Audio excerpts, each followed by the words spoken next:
నమస్తే welcome to Dootha media special focus. BRS నేత cantonment MLA Lasya Nanditha మృతి తెలుగు రాష్ట్రాలను తీవ్ర దిగ్భ్రాంతికి గురిచేసింది. ఎంతో రాజకీయ భవిష్యత్తున్న యంగ్ ఎమ్మెల్యే సడన్ గా ప్రాణాలు కోల్పోవడం రాజకీయ వర్గాలు షాక్ కి గురయ్యాయి. నిజానికి ఎమ్మెల్యే లాస్యా నందితకు మృత్యు వెంటాడిందనే చెప్పాలి. నెల రోజుల వ్యవధిలోనే లాస్యా నందితకు 2 ప్రమాదాలు జరిగాయి. ఈ నెల 13న నల్గొండలో కేసీఆర్ నిర్వహించిన బహిరంగ సభకు హాజరైన లాస్యా నందిత హైదరాబాద్ తిరిగి వస్తుండగా నార్కట్పల్లి వద్ద రోడ్డు ప్రమాదానికి గురైంది. ఆమె ప్రయాణిస్తున్న కారు రోడ్డు పక్కకు దూసుకెళ్లడంతో హోంగార్డ్ మృతి చెందాడు. ఈ ప్రమాదంలో లాస్యా నందిత స్వల్ప గాయాలతో బయటపడింది. ఆ యాక్సిడెంట్ జరిగి 10 రోజులు గడవక ముందే తాజాగా పటాన్ చెరు ORR పై ఆమె ప్రయాణిస్తున్న కారు అదుపు తప్పి రైలింగ్ ను ఢీకొట్టింది. దీంతో తీవ్రంగా గాయపడిన లాస్యా నందిత ఘటనా స్థలంలోనే మరణించారు. పోలీసుల ప్రాథమిక సమాచారం మేరకు డ్రైవర్ నిద్రమత్తు అతివేగమే ఈ ప్రమాదానికి కారణమని తేలింది. వేగంగా వచ్చిన కారు అదుపు తప్పి రైలింగ్ ను ఢీకొంది. దీంతో నందిత ఘటనా స్థలిలోనే మరణించగా ఆమె PA ప్రకాష్ డ్రైవర్ తీవ్రంగా గాయపడ్డారు. మేడ్చల్ నుంచి పటాన్ చెరు వెళ్తుండగా ఈ ప్రమాదం చోటు చేసుకుంది. ముందు వెళ్తున్న వాహనాన్ని తప్పించే క్రమంలో కార్ డ్రైవర్ సడన్ బ్రేక్ వేయడంతో అదుపు తప్పి ఘటన జరిగినట్టు తెలుస్తోంది. ఎమ్మెల్యే మృతదేహానికి పటాన్ చెరువు ఏరియా ఆసుపత్రికి తరలించారు. యాక్సిడెంట్ లో తీవ్రంగా గాయపడ్డ డ్రైవర్ ను మదీనాగూడ శ్రీకర హాస్పిటల్ కి తరలించారు. ఇక లాస్యా నందిత మృతికి 3 ప్రధాన కారణాలున్నాయంటున్నారు పోలీసులు. లాస్యా నందిత ప్రయాణిస్తున్న కారు శుక్రవారం ఉదయం మేడ్చల్ నుంచి పటాన్ చెరువు వస్తుండగా ప్రమాదానికి గురైంది. ఆమె మృతికి ప్రధాన కారణం అతివేగం, డ్రైవర్ నిద్రమత్తు అని పోలీసులు అనుమానిస్తున్నారు. నిద్రమత్తులో ఉన్న డ్రైవర్ తమ కారు ముందు వెళ్తున్న వాహనాన్ని ఓవర్టేక్ చేసే ప్రయత్నంలో సడన్ బ్రేక్ వేశాడు. ఈ క్రమంలో ఎమ్మెల్యే ప్రయాణిస్తున్న కారు అదుపు తప్పి ఔటర్ రింగ్ రోడ్ రైలింగ్ ను ఢీకొనడంతో యాక్సిడెంట్ జరిగింది. ఇక రెండో కారణం, యాక్సిడెంట్ జరిగిన సమయంలో MLA Lasya Nanditha seat belt పెట్టుకోలేదని తెలిసిందే. దానివల్ల ఆమె ఇంటర్నల్ పార్ట్స్ డ్యామేజ్ అయ్యి ప్రాణాలు కోల్పోవలసి వచ్చిందని వైద్య నిపుణులు పోలీసులు చెబుతున్నారు. సీట్ బెల్ట్ పెట్టుకుని ఉంటే గాయాలతో బయటపడేవారని, ఇంత దారుణం జరిగేదే కాదని అంటున్నారు.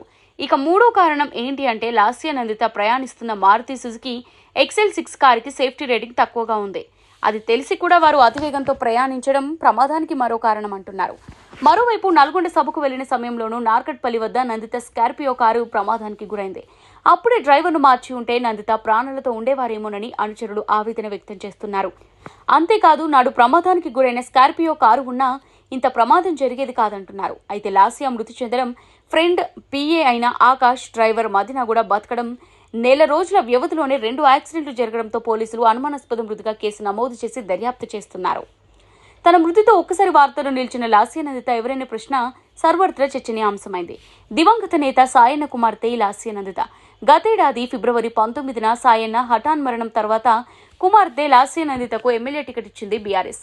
1987లో హైదరాబాద్లో జన్మించిన లాస్యా నందిత కంప్యూటర్ సైన్స్లో బీటెక్ పూర్తి చేశారు. 2015లో రాజకీయాలకు వచ్చారు. కంటోన్మెంట్ బోర్డు ఎన్నికల్లో పోటీ చేసి ఓడిపోయారు. 2016లో తన తండ్రి సాయన్నతో పాటు బీఆర్ఎస్లో చేరారు. 2016-20 మధ్య కవాడిగూడ కార్పొరేటర్గా పనిచేశారు. 2021 GHMC ఎన్నికల్లో కవాడిగూడ నుంచి ఓటమి పాలయ్యారు. తండ్రి మరణంతో 2023 ఎన్నికల్లో ఎమ్మెల్యే అభ్యర్థిగా బరిలో దిగిన ఆమె కంటోన్మెంట్ నుంచి పోటీ చేశారు. బీజేపీ అభ్యర్థిపై 17,000 ఓట్ల మెజారిటీతో విజయం సాధించారు. బీఆర్ఎస్ తరపున గెలిచిన యంగ్ ఎమ్మెల్యేగా నిలిచారు. గత ఫిబ్రవరిలో తండ్రి, ఈ ఫిబ్రవరిలో కుమార్తె మరణం ఆ కుటుంబానికి తీవ్ర విషాదాన్ని మిగిల్చింది. సాయన్న కుటుంబానికి ఫిబ్రవరి గండముందని అనుచరులు, అభిమానులు కన్నీరు మున్నీరవుతున్నారు. నందిత కుటుంబానికి రాజకీయ ప్రముఖులు ప్రగాఢ సానుభూతి తెలియజేస్తున్నారు. ఎమ్మెల్యే లాస్యా నందిత అకాల మరణం తీవ్ర దిగ్భ్రాంతికి గురి చేసిందని సీఎం రేవంత్ రెడ్డి అన్నారు. నందిత తండ్రి స్వర్గీయ సాయన్నతో తనకు సన్నిహిత సంబంధం ఉండేదని, ఆయన గత ఏడాది ఇదే నెలలో స్వర్గస్థులవ్వడం, ఇదే నెలలో నందిత కూడా ఆకస్మిక మరణం పాలవడం అత్యంత విషాదకరమన్నారు. వారి కుటుంబానికి ప్రగాఢ సానుభూతి తెలియజేశారు. లాస్యా నందిత ఆత్మకు శాంతి చేకూరాలని భగవంతుడిని ప్రార్థిస్తున్నట్టు పేర్కొన్నారు. కంటోన్మెంట్ ఎమ్మెల్యే లాస్యా నందిత మరణం పట్ల బీఆర్ఎస్ అధినేత, మాజీ ముఖ్యమంత్రి కేసీఆర్ సంతాపం ప్రకటించారు. అతి పిన్న వయసులో ఎమ్మెల్యేగా ప్రజల మన్ననలు పొందిన లాస్యా నందిత రోడ్డు ప్రమాదంలో అకాల మరణం చెందడం ఎంతో బాధాకరమని విచారం వ్యక్తం చేశారు. కష్టకాలంలో వారి కుటుంబానికి బీఆర్ఎస్ పార్టీ అండగా ఉంటుందన్నారు. శోకతప్తులైన వారి కుటుంబ సభ్యులకు కేసీఆర్ తన ప్రగాఢ సానుభూతిని తెలియజేశారు.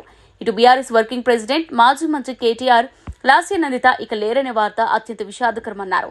చాలా మంచి యువ శాసనసభ్యురాల్ని కోల్పోవడం తీవ్ర నష్టమన్నారు. మాజీ మంత్రులు తలసాని శ్రీనివాస్ యాదవ్, సింగిరెడ్డి నిరంజన్ రెడ్డి ఎమ్మెల్యే లాస్యా నందిత మృతికి సంతాపం ప్రకటించారు. ఆమె కుటుంబ సభ్యులకు భగవంతుడు మనోధైర్యం ప్రసాదించాలని నిరంజన్ రెడ్డి దేవుని ప్రార్థించారు. ఇది వాళ్ళ స్పెషల్ ఫోకస్. మరో స్పెషల్ ఫోకస్తో మళ్ళీ కలుద్దాం. Keep watching Dhoota media.